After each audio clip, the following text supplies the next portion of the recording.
Hello everyone, हजुरहरू सबैलाई Nepal online स्कुलमा स्वागत छ। हामीले कक्षा 2 को सामाजिक विषयबाट केही पाठहरू हेरिरहेका छौं। हामीले युनिट 4 यानी कि एकाइ 4 बाट पाठहरू हेरिरहेका थियौं।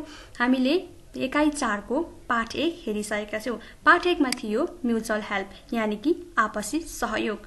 पाठ 2 मा थियो आवर कमन प्रपर्टी यानी कि हाम्रो साझा सम्पत्ति। हामीले पाठ 1 र पाठ 2 हेरिसक्यौं भने आज हामी पाठ 3 हेर्नेछौं। लेसन 3 मा रहेको छ प्रोटेक्सन अफ पब्लिक प्रपर्टी, हाम्रो सार्वजनिक सम्पत्तिको सुरक्षाको बारेमा हेर्नेछौं। अब हामी पाठतर्फ जानेछौं। पाठ 3 को शीर्षक रहेको छ प्रोटेक्सन अफ पब्लिक प्रपर्टी। भन्नेको मतलब चाहिँ सार्वजनिक सम्पत्तिको सुरक्षा। हामी सबैभन्दा सुरुमा सार्वजनिक सम्पत्तिको बारेमा छोटो परिचय हेर्नेछौं। What is public property? सार्वजनिक सम्पत्ति भनेको के हो त? The property that is dedicated to public use is called public property. भनेको मतलब कुनै पनि सम्पत्ति मानिसहरूको प्रयोगको लागि समर्पित छ भने त्यसलाई सार्वजनिक सम्पत्ति भनिन्छ। सार्वजनिक सम्पत्ति चाहिँ हामी सबैको सम्पत्ति हो र त्यसलाई हामी सबैले प्रयोग गर्न सक्छौं। उदाहरण चाहिँ यहाँनिर हेर्न सक्नुहुन्छ। पब्लिक स्कुल भनेको चाहिँ सार्वजनिक विद्यालयहरू, लाइब्रेरी पुस्तकालय, पोस्ट अफिस भनेको हुलाक कार्यालय, रोड्स भयो बाटोहरू, ट्याप्स धारा पानी पँधेरो भयो, हेल्थ पोस्ट, स्वास्थ्य चौकी, पार्क्स एसेक्ट्रा, पार्क र आदि। यिनीहरू चाहिँ के रहेछ त? सार्वजनिक सम्पत्तिको उदाहरणहरू। तपाईहरूले यो चित्रमा पनि देख्न सक्नुहुन्छ। यो चाहिँ विद्यालयको चित्र भयो, यो स्वास्थ्य चौकीको, यो लाइब्रेरी यानी कि पुस्तकालयको, यो चाहिँ पोस्ट अफिस हुलाक कार्यालयको र आदि। यिनीहरू चाहिँ सार्वजनिक सम्पत्तिको उदाहरणहरू हो। Tap, well, in, schools, ground, pond, road etcetera are our public properties. We should keep those places clean. We should take care of them. Public चौतारो is common property. People take rest here. We should repair down चौतारोज collectively. भनेको मतलब चाहिँ धारा, इनार, धर्मशाला, विद्यालय, खेल मैदान, खोला, बाटो आदि हाम्रो सार्वजनिक सम्पत्ति हो। हामीले यी ठाउँहरू सफा राख्नुपर्छ। सार्वजनिक चौतारो हामी सबैको साझा सम्पत्ति हो। त्यहाँ मानिसहरूले थकाइ मार्ने गर्छन्। भत्केको चौताराहरू हामीले बनाउनु पर्छ। योभन्दा अगाडिको भिडियोमा मैले चौतारो भनेको के हो भनेर हजुरहरूलाई भनेको थिएँ है। चौतारो भनेको चाहिँ एउटा थकाइ मार्ने ठाउँ हो। त्यहाँ मानिसहरू चाहिँ भेला हुन्छन्, थकाइ मार्छन् र गफ पनि गर्ने गर्छन्। तपाईहरूले यो चित्रमा देख्न सक्नुहुन्छ। यहाँनिर एकजना मानिसले धाराबाट चुहेको पानीलाई बन्द गर्नको लागि यहाँनिर बनाउँदैछ है। हामीले पनि यस्तो धाराहरूबाट पानीहरू बगेको अथवा त्यतिकै खेर गएको देखेको छ भने हामीले पानी त्यो धारा बन्द गर्नुपर्छ र हामीले हामीभन्दा ठुलो मान्छेहरूलाई भन्न सक्नुपर्छ ताकि उहाँहरूले त्यो बनाउनुहोस् है। र अर्को चित्रमा तपाईँले देख्न सक्नुहुन्छ। यहाँनिर चाहिँ बच्चाहरूले के गरिरहेको छ त? उनीहरूले खेल्ने ठाउँहरू सफा गरिरहेको छ। क्लिनिङ के त? प्लेग्राउन्ड है। तपाईहरू पनि तपाईहरुको विद्यालय जाँदाखेरि विद्यालयको खेल मैदानमा घरिघरि सफा गर्ने काम गर्नुहुन्छ होला। अब अर्को चित्रमा यहाँ तपाईले हेर्न सक्छ। यहाँ चाहिँ क्लिनिङ रोड्स, बाटो सफा गरिरहेको छ है। बाटो भनेको हाम्रो सार्वजनिक सम्पत्ति हो। हामी सबैजना हिँड्ने गर्छौं र हामी सबैले बाटो सफा राख्नुपर्छ। हामीले कहिले पनि फोहोर त्यहाँ बाटोमा यसै फाल्नु हुँदैन। हामीले फोहोरहरू चाहिँ डस्टबिनमा हाल्नुपर्छ। अर्को चित्रमा तपाईले देख्न सक्नुहुन्छ। यहाँ चाहिँ क्लिनिङ क्लासरुम के त? कक्षा कोठा चाहिँ सफा गरिरहेको छ है।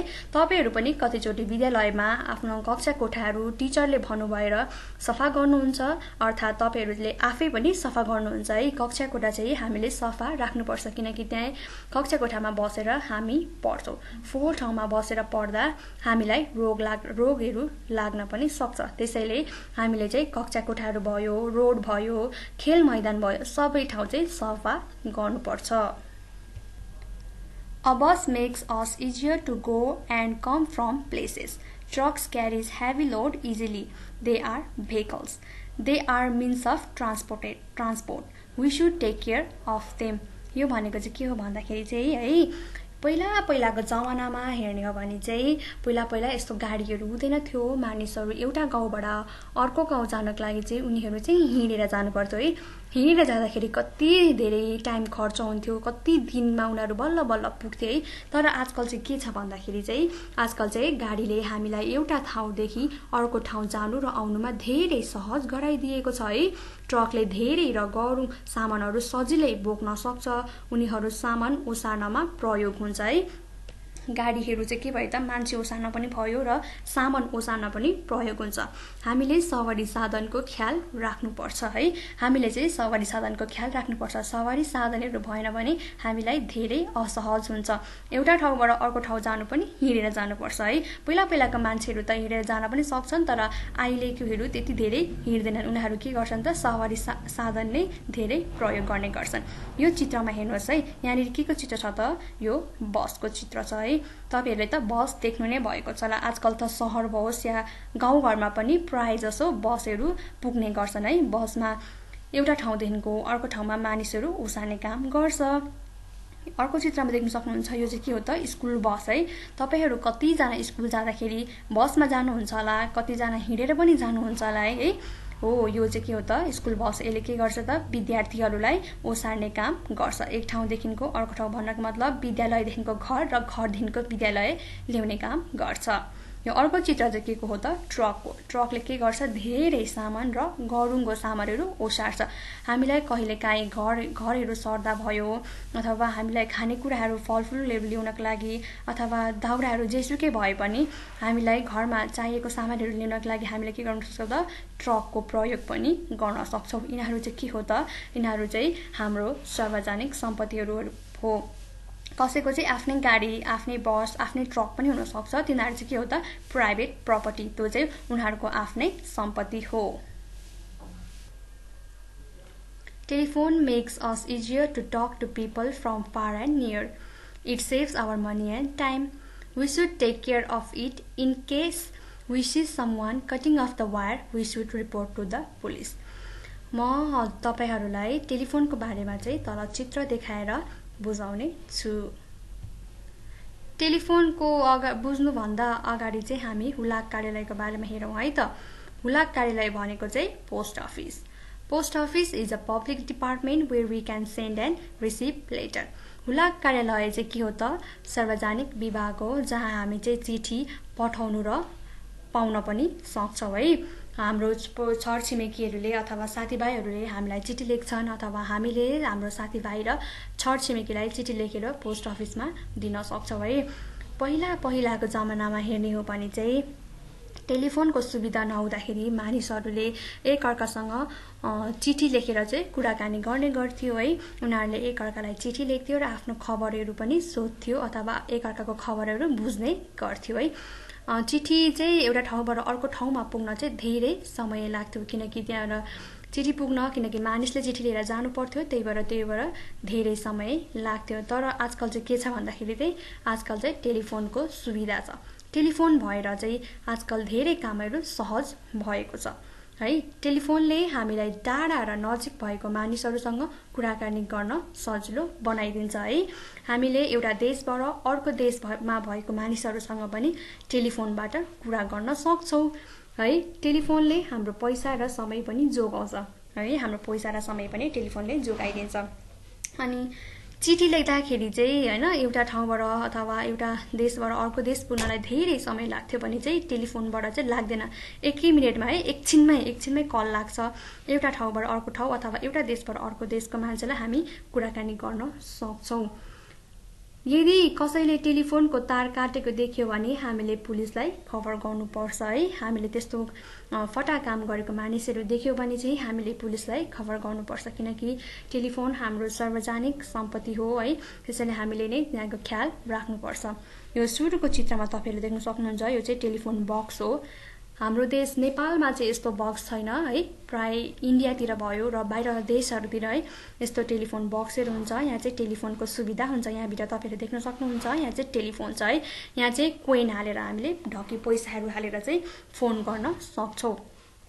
अर्को चित्रमा तपाईहरु हेर्न सक्नुहुन्छ यहाँ चाहिँ के छ त बोय युजिङ टेलिफोन एउटा केटाले चाहिँ टेलिफोनको प्रयोग गरिरहेको छ टेलिफोनमा उ आफ्नो साथीसँग अथवा आफ्नो छरछिमेक अथवा आफ्नो आफन्तसँग बोलिरहेको होला तपाईहरु पनि तपाईहरुको साथीसँग बोल्नु हुँदाखेरि टेलिफोनको प्रयोग गर्नुहुन्छ होला अथवा मोबाइल फोनको प्रयोग गर्नुहुन्छ होला कति जनाको घरमा त यस्तो टेलिफोन पनि होला है अर्को चित्रमा हेर्नुहोस् यहाँनिर के छ त मेन युजिङ मोबाइल एउटा मान्छेले चाहिँ मोबाइल फोन चलाइरहेको छ उले चाहिँ कुराकानी गरिरहेको छ है आजकलको जमानामा सबैजनाले मोबाइल फोन युज गर्ने गर्छन् है स्मार्टफोन छन् झन् आजकल त मोबाइल फोनमा गेम खेल्ने भिडियो हेर्ने मोबाइल फोनबाटै पढ्ने पनि हुन्छ है यसरी चाहिँ हामीले चाहिँ टेलिफोनको प्रयोग गर्न सक्छौं Temple, monasteries, inns, wells, etc. are our public properties. We should conserve them. मन्दिर भयो, पानी पँधेरो भयो, इनार भयो, खोलाहरू उनीहरु चाहिँ के हो त हामी सबैको सार्वजनिक सम्पत्तिहरू हो। हामीले चाहिँ इनारहरूलाई जोगाउनु पर्छ। हाम्रो देश नेपाललाई चाहिँ मन्दिरको देश भनेर पनि चिनिन्छ किनकि हाम्रो देशमा धेरै मन्दिरहरू छ त्यसैले हामीले हाम्रो मन्दिरहरूको सुरक्षा गर्नुपर्छ हामीले हाम्रो मन्दिरहरू पनि सफा राख्नुपर्छ फोहोर हुन दिनु हुँदैन किनकि त्यहाँनिर धेरै मानिसहरू मन्दिर आउने जाने पनि गर्छन् यो चित्रमा तपाईले देख्न सक्नुहुन्छ यो चाहिँ मस्जिद हो मस्जिद भनेको चाहिँ मुस्लिमहरूको मन्दिर है मुस्लिमहरू चाहिँ मस्जिद जान्छन् यो अर्को चित्रमा देख्नुहुन्छ यो मन्दिर है यो चाहिँ के हो भन्दाखेरि चाहिँ हिन्दूहरू जाने गर्छन् जस्तै कि पशुपतिनाथ भयो कृष्ण मन्दिर भयो है अर्को चित्रमा तपाईले देख्न सक्नुहुन्छ यो के हो त बौद्धनाथ है बुद्धिस्ट धर्म मान्नेहरू चाहिँ बौद्धनाथ जाने गर्छन् अब हामी लाइब्रेरीको बारेमा हेर्नेछौं लाइब्रेरी भनेको पुस्तकालय पनि हो A building, room or organization that has a collection especially of books for people to read or borrow usually without payment. है लाइब्रेरी भनेको चाहिँ के हो भन्दाखेरि चाहिँ एउटा घर अथवा कोठा भयो अथवा संस्था जहाँ चाहिँ बुकहरुको संग्रह हुन्छ बुक धेरै बुकहरु हुन्छ त्यहाँ है जहाँ चाहिँ मानिसहरु त्यो बुकहरु पढ्छन् र त्यो बुकहरु चाहिँ सापटी लिने गर्छन् त्यसलाई चाहिँ के भन्छ त लाइब्रेरी अथवा पुस्तकालय भनिन्छ कुनै कुनै पुस्तकालयले चाहिँ फाइन पनि चार्ज गर्छ भने कुनै कुनैले चाहिँ गर्दैन है यो चित्रमा तपाईले देख्न सक्नुहुन्छ यो चाहिँ पुस्तकालयको चित्र हो लाइब्रेरीमा चाहिँ के हुन्छ त धेरै बुक्सहरु हुन्छ है यो अर्को चित्रमा तपाईले देख्न सक्नुहुन्छ यहाँनिर बच्चाहरु चाहिँ बुक्सहरु पढिरहेको छ लाइब्रेरीमा विद्यार्थीहरु अथवा अरु मानिसहरु गएर बुक्सहरु पढ्ने गर्छन् यो अर्को चित्रमा तपाईले देख्नुहुन्छ यहाँनिर विद्यार्थीहरु के गरिरहेका छन् त बुक्सहरु पढिरहेका छन् तपाईहरुको विद्यालयमा पनि लाइब्रेरी होला है सबै विद्यालयमा प्राय हुने गर्छ र तपाईहरु पनि लाइब्रेरीमा गएर किताब पढ्ने है बसेर किताबहरु पढ्ने गर्नुहुन्छ लाइब्रेरीमा चाहिँ हामीले हल्ला गर्नु हुँदैन र फोहोर पनि गर्नु हुँदैन है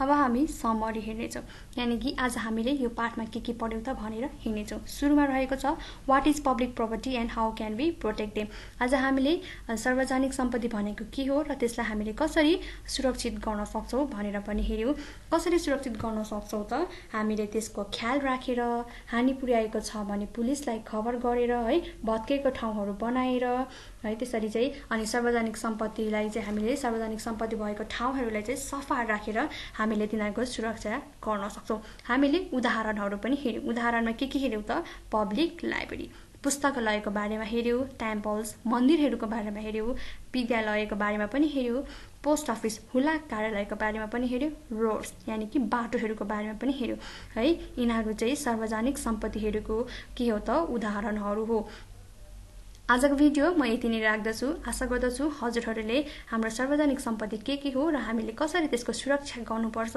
भन्ने बारेमा बुझ्नुभयो होला अर्को भिडियो लिएर म चाँडै नै आउने छु त्यतिबेलासम्म हजुरहरु आफ्नो ख्याल राख्नु होला र पढ्दै गर्नु होला यो भिडियो हेरेर साथ दिनु भएकोमा हजुरहरु सबैलाई धेरै धेरै धन्यवाद यो भिडियो हेरेर साथ दिनु भएकोमा हजुरहरु सबैलाई धेरै धेरै धन्यवाद